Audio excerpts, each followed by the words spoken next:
Good morning. I am trying to get my Jerusalem artichokes in place and ready for the growing season, so excuse the mess in the cutting garden, vegetable garden for now. Over here I have 5 of the 6, so they are in 5-gallon grow bags, which I talked about in my last video. I specifically used 5-gallon grow bags because I want to be able to harvest 1 bag at a time over the winter, because unlike potatoes, the Jerusalem artichokes do not store well. So 5-gallon grow bags, not sure if they will do well in a small grow bag like this, because they are an aggressive, fast-growing plant.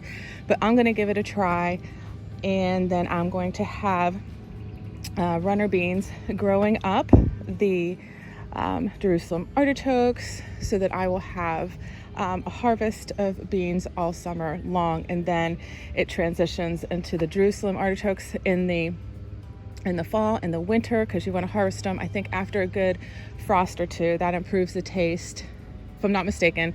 And also I'll cut the beans off at the level of the soil, because I will want those roots, those bean roots, to decompose in the grow pots in the soil to provide additional nutrients for the Jerusalem artichokes. And as long as my plants stay disease-free, I will recycle and re-energize the soil next season. So I have 1 more to put here, and then I'm going to mulch them all up with my wood chips, and then I'll be done with that task.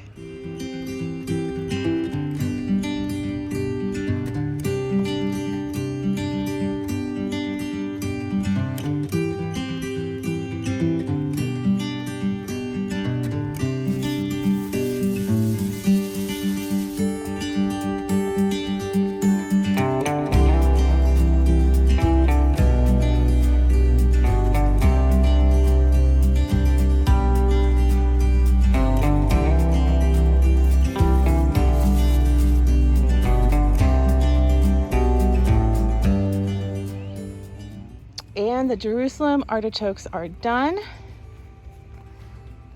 mulched, watered, and ready.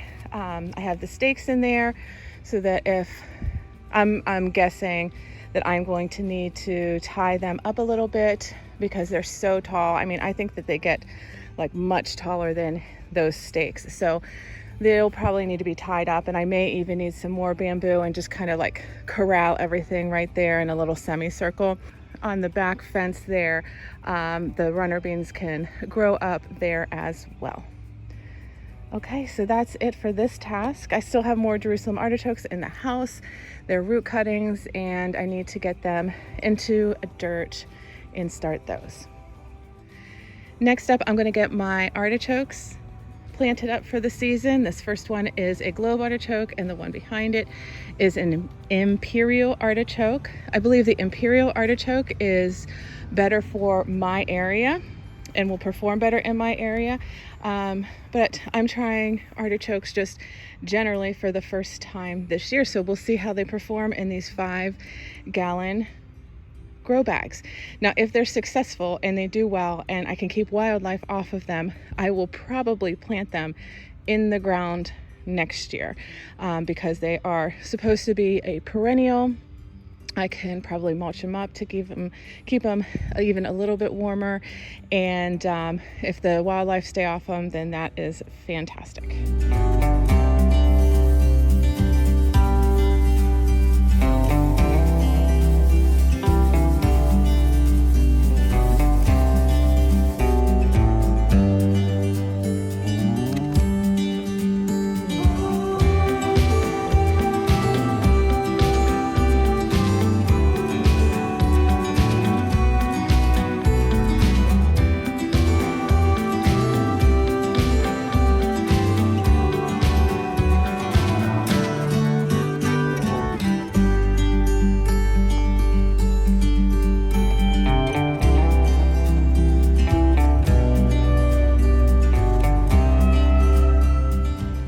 friends, so there we have it. The globe artichokes are ready for the season.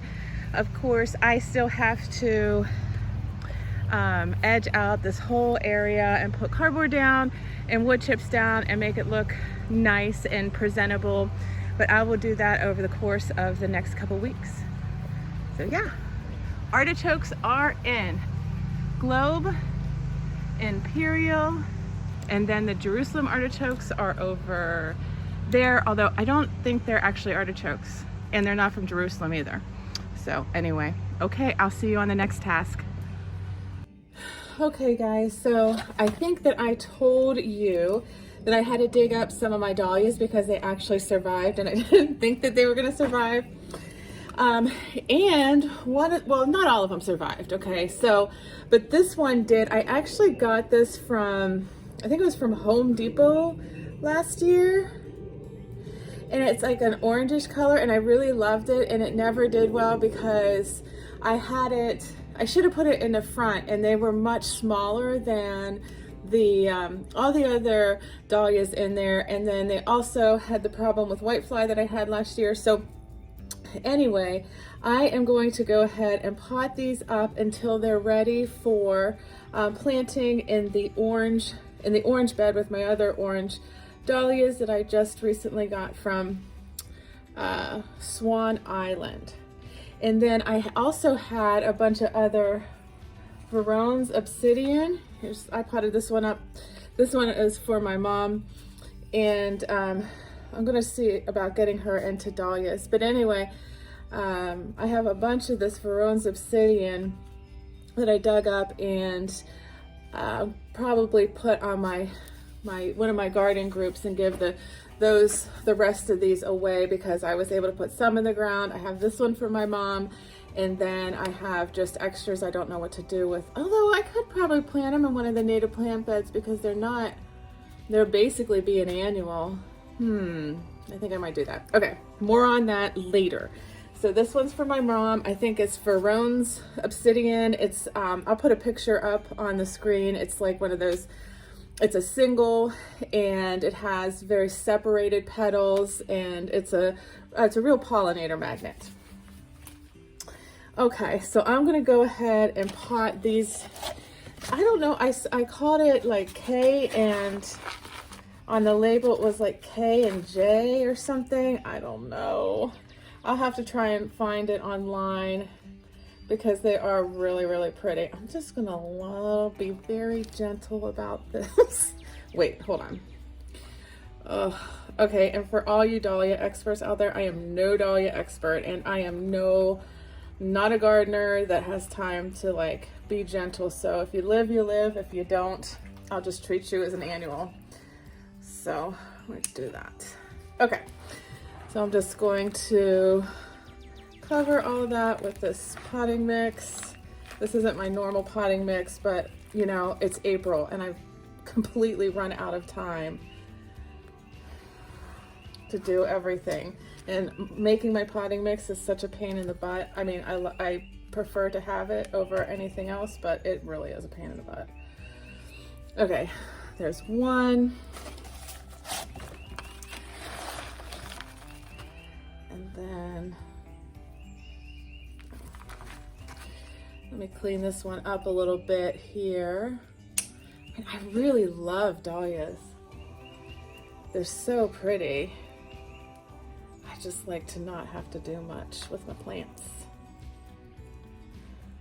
So, which is good to know that in my zone 7A, I could probably, you know, put a little bit more mulch on my dahlias and just leave them out over winter. Because I think I'm actually, you know, like where I am, it's turning out to be more of a 7B these days than a 7A.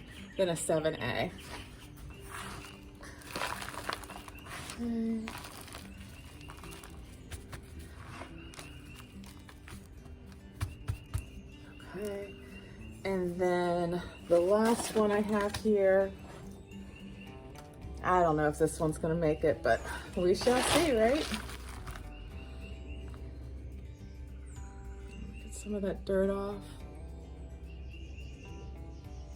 Okay.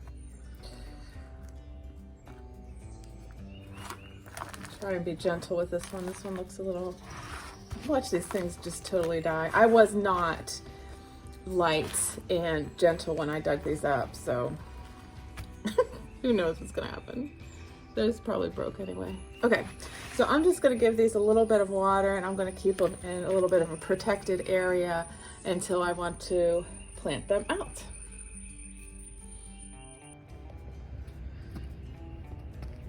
So for this morning's task, I want to get this Downy wood mint planted up in this bed that I have in front of the cutting garden, which a lot of it contains flowers that attract hummingbirds.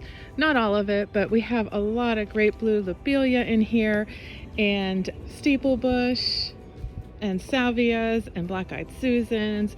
So I'm going to go ahead and put the Downy wood mint in. Downy wood mint isn't exactly native to Northern Virginia, but it's close, kind of like purple coneflower, and this will bring the pollinators to your yard, and it's also a clumping mint. So while it's a mint, it doesn't spread as aggressively as, say, Monarda. Okay, let me get to work here.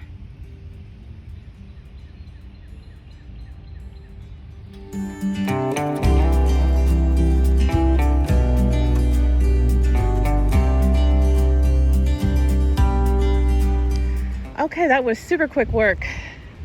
I have a group of 3 there, which is closest to the whiskey barrel pond.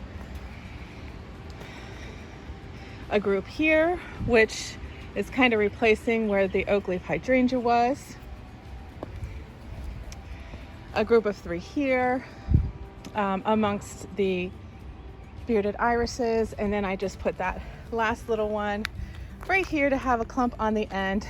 And so this bed is pretty much turning out to be one that doesn't have like swaths of plants, but more like repetitive groups, and not that 1-2 different plants were planned, if that makes any sense.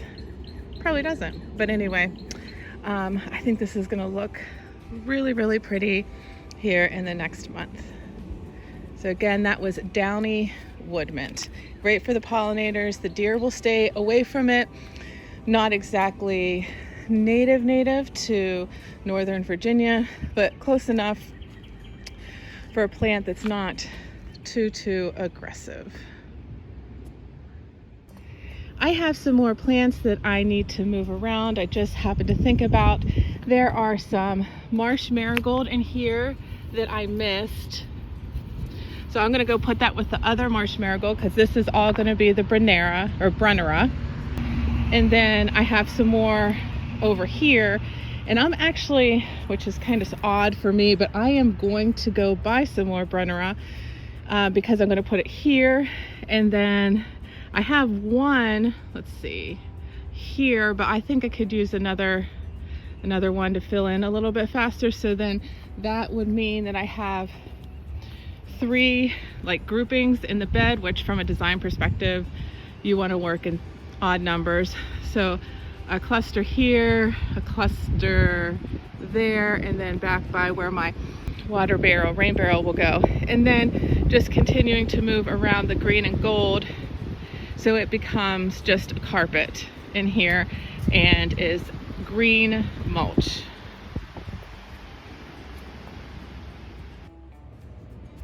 Here I have some black-eyed Susans that I will put over either in the bed with the whiskey barrel pond and the Downy wood mint I just planted. And then also, I believe, I've talked about this plant before. I have no idea what it is, and I had a gardening friend come over, and it's finally big enough to have been identified, and we believe it's cut leaf coneflower. Anyway, I'm almost positive I know where that came from. This whole area is a patch of meadow beauty, and I got those from Sangha, and every once in a while you get a hitchhiker from Earth Sanghal, which I am definitely happy to have. And I'll put that one in the cutting garden because they are pretty huge plants. So I'll move that one. And then just to follow up on the Marsh marigolds, this is where I'm popping in all the Marsh marigolds that I forgot or hadn't emerged yet in the other bed.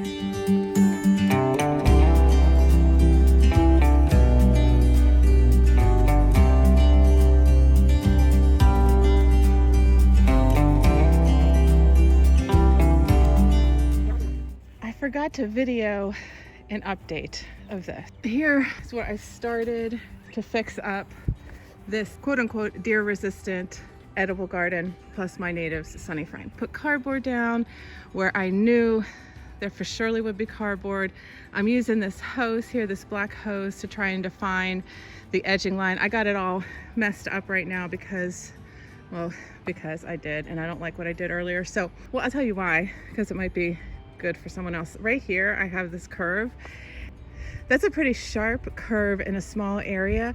So to get the tractor around that isn't going to be easy. So I want to make sure that my curves are big and swooping and it won't be hard to mow the grass. So I need to rethink that. But right now what I'm doing is I am just putting the wood chips down where I know there will be cardboard, and I'm going to probably think about how I want the edging to look over the course of the next few days. Looking at the weather, it appears this is going to be the home of my frost tender plants for the next 3 days. Hey guys, here is my hot mess of a work area. And what's funny about this is I've already started cleaning up. Kind of expands over there too. Okay, so I'm just trying to pick away at it this evening. See how much I can do. So the other day I was pinching my dahlias and I decided to take some cuttings to see if I could propagate using the pinched plant material. So in this clip you'll see that I take out the growing point, the growth point between the two leaves. I take that out and then I cut off some of the leaves so that the plant does not have to work to support so much of that greenery. And then I take the little cutting and I shove it into the soil there. So whether this works or not, I don't know. I've seen videos where things have been done in a similar way, so I'm hoping it does take. It's been a couple days now since I did this, and the cuttings are looking really good. There are a couple that are looking wilted, so I might cut those back a little bit more, cut some of the greenery off of those. But other than that, I'm going to just wait and see if these cuttings take off. So stay tuned and I'll let you know how they end up. Next, I needed to go ahead and re-sow some of my annuals for my cutting garden. Specifically, I wanted to resow all of the zinnias that I had previously sown because I sowed those so early, and when I put them outside to harden off, I kind of just let them fend for themselves, and it's just pretty much a hot mess. So what I wanted to do was go ahead and resow those zinnias because if the ones that I've already planted out in the cutting garden that appear to be struggling before I replanted them, if those don't take off, then I have a second batch ready in the wings to go. I am putting 2 seeds in each one of the cells in case one of the seeds doesn't germinate. I actually usually put 3 in, but since I've already sowed a bunch of seeds and I don't have as many left anymore, I figured I'd just do 2. Also, the red spider zinnia that I was pretty excited about, I have been unsuccessful in getting them to germinate. I've only had 1 single seed germinate, and I've done 2 batches of 6-packs. Finally, I threw some of my nasturtium seeds into some water so that they could soak overnight. The point of soaking the seeds overnight is to soften that outer shell so that they will germinate easily. Okay, so now I'm going to pot up some nasturtium. I've had this nasturtium soaking overnight. So first up we have Alaska variegated. So nasturtiums don't like their roots disturbed, but when planting, so a lot of times, like ones that I've previously sowed, I put them in biodegradable pots. However, I didn't do that this time, but I've done this before and it's fine. I'm also kind of lazy about this stuff too, so putting my nasturtiums in like an inch deep, and then I'm going to put them in water over here. If you can see it, you can't. Okay, there's one.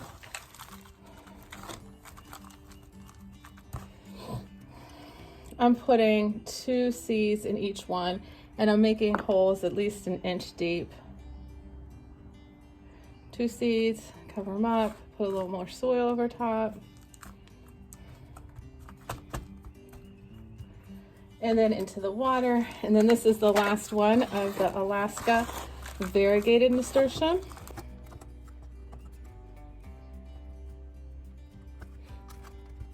Let me get it a label. Okay, next up I have mahogany.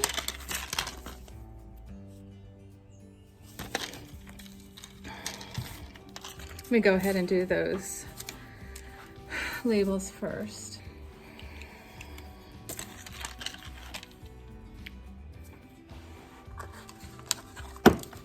We do this more of like an assembly line this time. I use nasturtiums because they're a good companion plant. They bring the hummingbirds, they deter pests, they attract pests off of other plants. They're edible, the leaves and the flowers are edible. And what else? They're just really all around beautiful and good plants. The problem I've had with them in the past is that I have sowed them on the edges of my beds, and the problem with that is it gets the most, or that's where all the beds get the most sun, and while they do like sun, our super hot sun is not good for them. So this year I'm planting them in with the flowers so that the flowers shade them, or the vegetables shade them.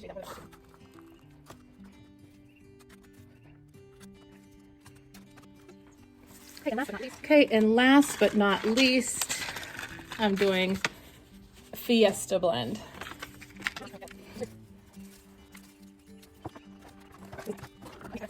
Oh, last night after I got done sowing the zinnias, yeah, the new set of zinnias, I also did some French marigolds.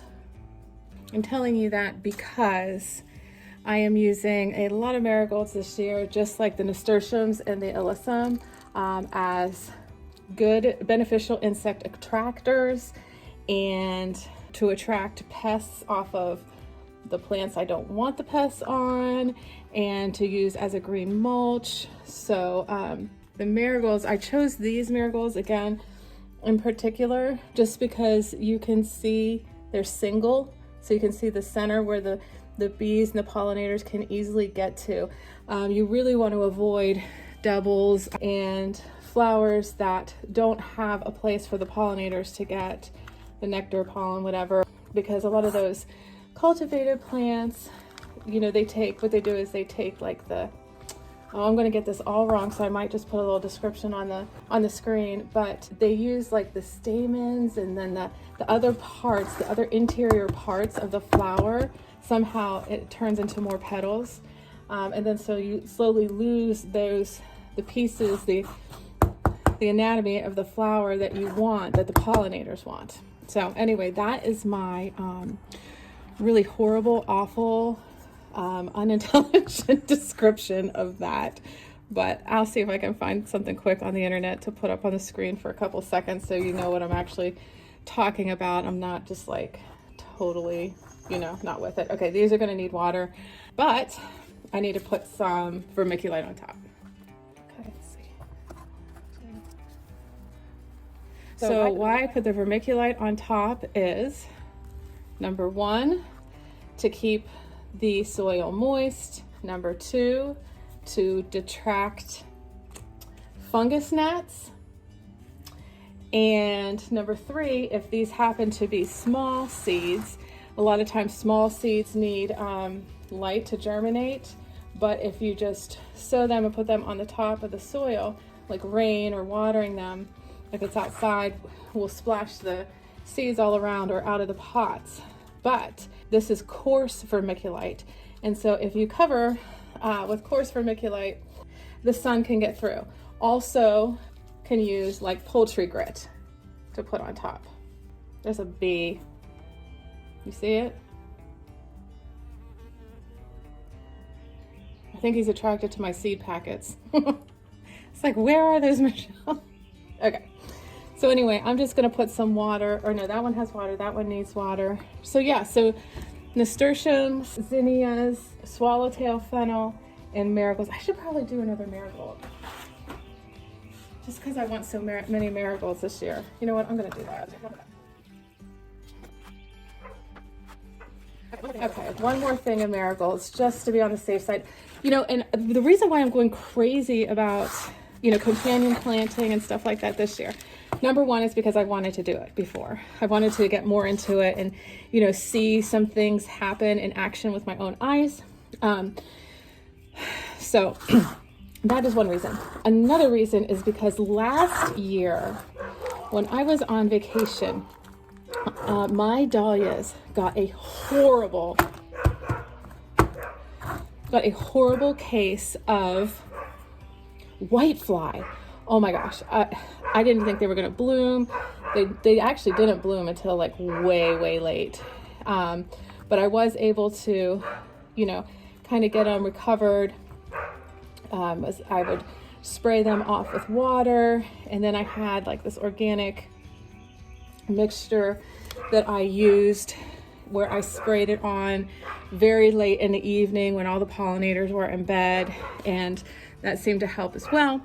But anyway, that was just like one hell of a battle that I just don't want to have again. So I really want to put this to its this companion planting to its fullest extent this year with the alyssum, the marigolds, the calendula, and the nasturtiums, and also the herbs like the oregano, the basils, rosemary. You know, rosemary, because I got to deter like the biggest pests, which would be the deer. I just really want to put this in super high gear, not only for my cutting and vegetable garden, but also to keep the deer away from some of my precious natives that I really just want the pollinators to enjoy and for me to be able to enjoy and learn about, because the more I have some of these plants, the more I learn about them and know the environments they like. Maybe I move them around, or I get to see the actual pollinators that like them and the pollinators are on them, or just so many things that you learn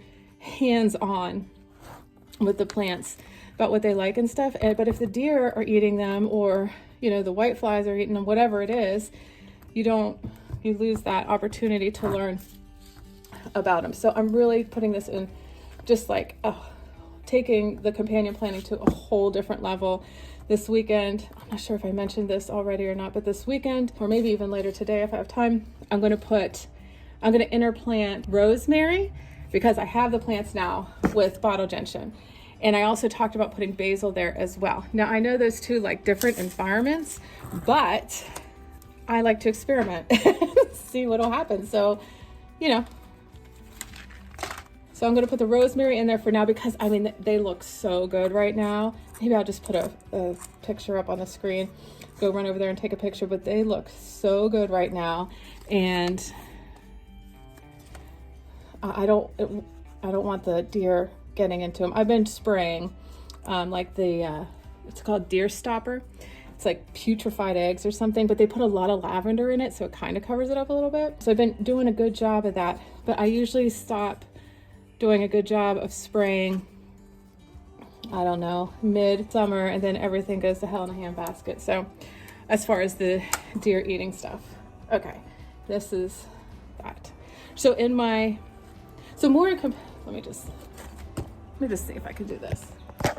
Okay, so just a little bit more on the companion planting. Like, I don't have everything memorized. I'll do a quick Google and I'll throw like oregano into something I'm potting up or whatever, but I'm just gonna try so many different things. Hopefully I will actually write it down. That's something that I tend to not do, and it takes a couple years for me to memorize something. But anyway, so I have dill that I want to use. I have wild garlic. Actually, wild garlic is supposed to be invasive, but I have it in a pot and I cut off the seed heads, and it hasn't spread anywhere in my yard. So I'm just using it in a pot and I have it near my brassicas. Let's see, what else? Dill, fennel. I'm actually using the fennel to attract the swallowtail. Oh, something else I did is I put a small chamomile plant in each one of my brassicas, and I haven't had any of the cabbage white butterflies yet. I see them go over there. Like, I've been out here and I see the cabbage white butterfly go over there, and then it like flies off. I don't know what to say. Like, they don't stop on the brassicas, and they're supposed to like eat them up. So maybe it has something to do with that, the chamomile plant, because in each one of my 10-gallon grow bags, there is a chamomile plant. So who knows? I think it's the smell that confuses the cabbage white butterfly. Anyway, so there's my little speech on companion plants that I know very, very little about. So just, you know, follow along with me and see what I learned from these various experiments, because I garden for the wildlife, so I want the wildlife to come in, but I also don't want them to eat the things that other maybe more rare wildlife need to eat and stuff. So it's all like a balancing act here at my YouTube channel, 90% Native. So anyway, thank you so much for joining me, and I think the next video will be a garden tour. I think it will be of the cutting garden, because all the tulips have gone over now. I planted some other things in my cutting garden, but it's really sad that the tulips are gone, like really, really sad. They were so pretty this year. But anyway, stay tuned for that. I'm hoping to do a cutting garden tour on Monday. Okay guys, thanks again. I'll talk to you later. Here is that beautiful foliage of the bottle gentians that I was telling you about. It just looks so perfect and so healthy. And then over here. Okay, so as far as the rosemary is gonna go there, there, and there. That's what I'm gonna do.